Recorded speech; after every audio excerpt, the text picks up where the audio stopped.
Turkiston Sovet ittifoqi tomonidan bosib olinishi va turkiy millatlar alohida davlatlarga bo'lib tashlanishi.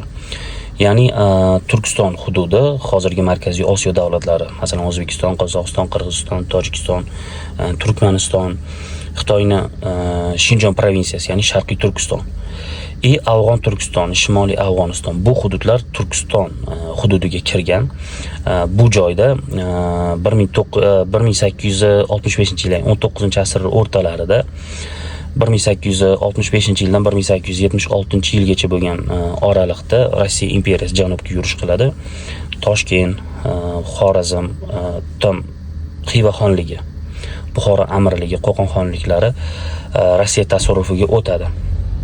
Ya'ni turkiy millatlarni, Turkistonni Rossiya nazoratiga oladi, tabiiy boyliklarini talaydi, islomiy ta'limni o'z nazoratiga oladi.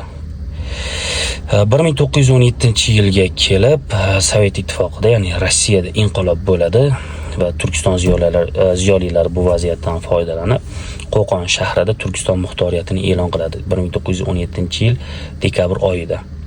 1918-yil fevral oyiga kelib Rossiya Sovet ittifoqi bolsheviklar va arman dashnaqlari orqali vodiy hududida Farg'ona, Andijon, Namangan va Qirg'izistonning bir qismida milliondan ziyod odamni qatl qilinadi, qon bilan to'xtatiladi. Birgina Qo'qon shahrining o'zidan 10 mingdan ziyod odam qatl qilinadi.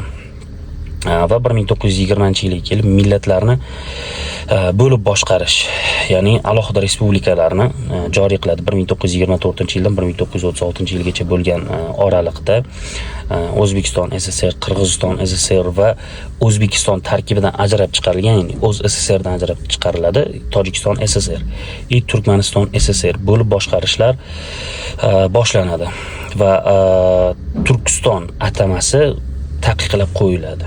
Bu panturkizm millatchilik sifatida baholanib juda qattiq jazolanadi. Aynan mana shu g'oyani yo'lida Fitrat, Cho'lpon, Behbudiy, Munavvar qorilar 1930-yillarda qatl qilinadi.